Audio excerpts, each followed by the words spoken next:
Nosotros acabamos de recién crear lo que es hoy bastante famosa, la base de datos digital donde almacenamos las fichas de los represores que nos Mm. reportan gente de la población. Las primeras contribuciones a esa base de datos la hizo Casanella. Wow. En el 2016 me expulsan tanto de yo era investigador de cáncer, me expulsan del Instituto Nacional de Oncología y Radiobiología, donde yo llevaba 12 años trabajando, Wow. y me expulsan de la Universidad de La Habana, donde yo era profesor de inmunología. Y ahí se acaba mi carrera. Óscar, tú comienzas entonces el activismo en el 98. Cuéntanos un poquito sobre tu perfil, porque yo vi unas fotografías tuyas de golpizas que te han dado que realmente son sorprendentes, puntos en la cara. Estuviste preso, te llevaron preso, estuviste, me estabas contando, en situaciones realmente fuertes en las que tuviste hasta aislamiento, te quitaron los teléfonos. Cuéntanos un poco sobre lo que ha sido tu figura en Cuba para que la gente entienda, y ahora entramos en materia con todo lo que ha anunciado el presidente, las sanciones y el punto en el que nos encontramos. Bueno, realmente en el 1998 simplemente se funda el grupo Porno para Ricardo, y como mi mejor amigo es Ciro Javier Díaz Penedo, uno de los guitarristas y compositores del grupo, pues yo no rompí esa amistad y lo ayudé. Continué ayudándolo, organizando los conciertos, tratando de apoyarlo en los conciertos y haciendo sobre todo un activismo ayudando a otros, a mis amigos activistas y opositores, también Lía Villares y otros. Y hacía sobre todo mucho trabajo clandestino. Yo pasaba por debajo de puertas, pues llamados a huelgas, a protestas, ese tipo de cosas, todo muy bajo perfil.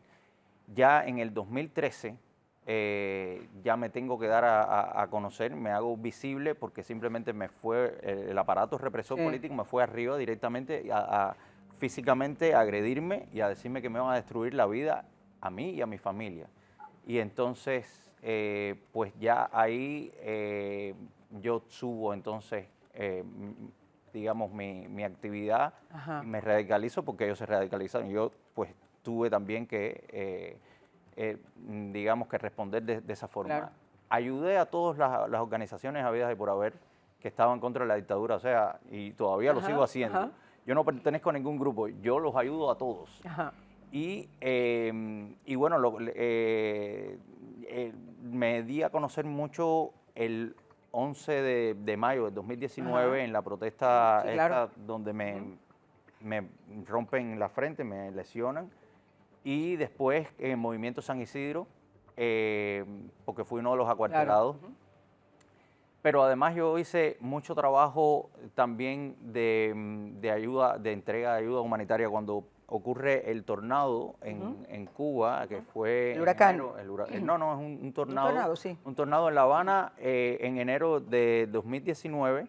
Pues yo estuve, digamos que un año y medio canalizando ayuda. Una de las ayudas también Juan Antonio también hizo, nos enviaba esa ayuda para que nosotros las distribuyéramos. Y la Fundación Cubanoamericana también también nos enviaba esas ayudas.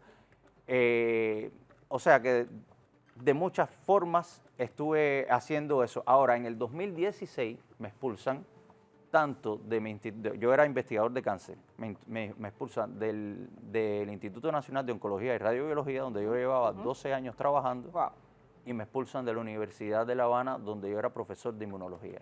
Y ahí se acaba mi carrera en profesional, ciencia. claro. Y entonces estoy, a partir del 2016, que fue una ola represiva tremenda, fue el momento en que, el año en que llega Obama visita a Cuba, pero fue un año en que hubo una oleada de represión. Me expulsaron a mí, pero expulsaron también a Ariel Ruiz Urquiola, a Yanelis Núñez, que era la pareja de Luis Manuel Otero Alcántara. O sea, fue una oleada de despidos y una crisis tremenda de la oposición. Juan Antonio, cuando escuchamos casos como los de Óscar bueno, yo te conozco desde hace mucho tiempo y sé la labor maravillosa que realizáis. Hay muchas personas que no entienden el contacto directo que se tiene con la isla, la matriz que a pesar de todo se ha mantenido con la isla, tanto en busca de información como para saber exactamente por dónde van las cosas y sobre todo para ayudar a gente como Óscar y otros muchos que caen en esas redes del régimen donde te destruyen literalmente la vida si es que al final tienes además la oportunidad de acogerte a esos exilios forzosos, porque si no directamente acaban contigo. Cuéntame un poquito cómo es esa relación, Juan Antonio, para que las personas que de repente no son conocedoras de todo esto puedan tener una idea. Mira, aquí en el exilio hay diferentes organizaciones que se han autoplanteado misiones particulares, o sea, cada una en un campo específico. Hay, por ejemplo, una organización que se dedica exclusivamente a buscar recursos y enviárselos a los presos y la familia de los presos. Hay otras organizaciones que tienen vínculos privilegiados con los grupos organizados de la oposición política en Cuba. En nuestro caso, yo en ese momento estaba de director ejecutivo de la Fundación para los Derechos Humanos en Cuba. Establecí una política en que no quise limitarme a los grupos organizados, que era lo que se hacía hasta ese momento, de oposición, sino que quise buscar dentro de la amplia población, dentro de la sociedad civil, grupos que fueran afines con los que pudiéramos establecer colaboración y desarrollar iniciativas nuevas.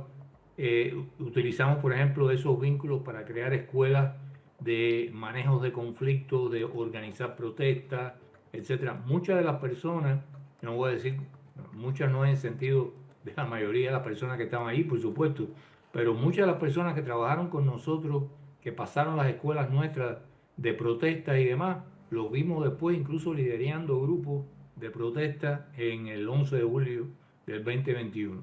Había otras personas, como era el caso de Cassanella, que como él bien dijo, él ayudaba a todo el mundo sin ser él específicamente una organización, pero una persona muy valiosa, valiosa primero porque tenía valor, o sea, era una persona valiente, y en segundo lugar porque nos daba entrada a entender el mundo de la represión en el área científica, donde teníamos muy pocos testimonios, y entre él y Ariel Urquiola, que también en ese momento comenzaba a protestar por su hermana, por Omara, que estaba sometida a un tratamiento por cáncer, que después cuando la trajimos para acá, yo me encargué personalmente de traerla para acá porque no veía progreso en el tratamiento, se descubrió que eran placebos lo que le estaban dando, la estaban matando, literalmente.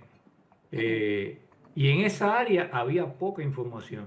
Entonces Cassanella jugó un papel fundamental en esa área y en otra, que es, nosotros acabamos de recién crear lo que es hoy bastante famosa, la base de datos digital donde almacenamos las fichas de los represores que nos reportan gente de la población. Las primeras contribuciones a esa base de datos la hizo Cassanella. Para eso le facilitamos, me recuerdo que él me rectifique si estoy equivocado, a lo mejor me estoy confundiendo con otra persona, pero creo que le enviamos una pluma, un lapicero que tenía la capacidad de filmar o de grabar, o ambas cosas, conversaciones en reuniones y demás. Entonces, por ejemplo, toda la represión burocrática contra él, para expulsarlo, él la pudo grabar sin que nadie se diera cuenta y hacérnosla llegar. O sea, en nuestro caso hicimos eso y lo pudimos hacer porque había personas, muy pocas en realidad, pero con el valor de Cassanella y que eran capaces de recopilar de una forma científica, porque él es científico. Ajá. Y él sabía distinguir la paja de los que no, de lo que era sustantivo, y entonces hacérnoslo llegar. O sea, nosotros le estamos eternamente agradecidos a él por ese trabajo que hizo. Me hace gracia porque asentía tanto con la cabeza con lo que estabas diciendo. ¿Hay algo que quieras aportar para entrar ya de lleno en las medidas y el presidente? Sí, sí, al final yo me logré hacer... ¿Cómo hacías para poder, no te daba gracias. miedo con esa gente con el lapicerito para poder grabar y para poder hacer? Y luego, ¿cómo pasas todo? ¿Cómo pasas Siempre hay miedo, pero también está el miedo de no poder demostrar y contar lo que yo pasé. Claro. Entonces, finalmente, gracias a la ayuda de Juan Antonio, yo pude tener una laptop donde yo podía recopilar toda la información y enviarla de forma segura de todos estos represores. También un teléfono y me hice de un bolígrafo que grababa video, Ajá. un reloj que grababa también video y unas gafas que también tenían... Ajá. Y pude recopilar mucha información y además la pude compartir con las personas más cercanas, algunos activistas más cercanos, como Ariel Trujillo y otras personas más, algunos de estos dispositivos, y pudimos recoger mucha información y sobre todo las caras, los rostros de los represores. Pero desgraciadamente yo creo que el régimen en algún punto se dio cuenta de eso y por eso el último año, o sea, todo el año 21, Ajá. hasta el 10 de diciembre, que es cuando yo salgo de Cuba, yo estuve en prisión domiciliaria, pero además mi esposa y yo, que éramos los que vivíamos en la casa con mi niño chiquito, estábamos sin conexión a internet y sin telefonía móvil, o sea, estábamos muertos en vida. Wow. Además con una situación del trabajo, con una situación, yo me imagino que... No, ese año del 2021, ya después que empieza mi prisión domiciliaria, yo no podía trabajar, Claro. no podía ni siquiera hacer activismo, no podía hacer nada. Mi casa se empezó a quedar vacía porque nosotros para ganar dinero lo que hacíamos era vender la Claro. ropa, los muebles, los electrodomésticos, todo. Y gracias a 2 o 3 personas que eran familiares de mi esposa y muy pocos amigos, uno de ellos Víctor Alfonso Cedeño y Claudia Ruiz, que iban a la casa, nos compartían por hotspot y nosotros podíamos comunicarnos y nos ayudaban también algunos otros amigos a vender estas cosas. Pero qué horror, Dios santo. Se fue quedando la casa vacía, hubo un momento en que iba a... Y unos pocos días antes de... Sobre noviembre de ese año que estaba convocada la marcha del movimiento Archipiélago, la misma policía política que me tenía sitiado me dice, te vamos a dejar salir de la casa durante 30 días para que hagas los papeles y te vayas. Si el día 31 estás aquí en Cuba, vas preso junto con tus amigos Luis Manuel Otero Alcántara y Michael Osorbo. Y Esteban Rodríguez, que en aquel momento todavía estaba preso. Wow.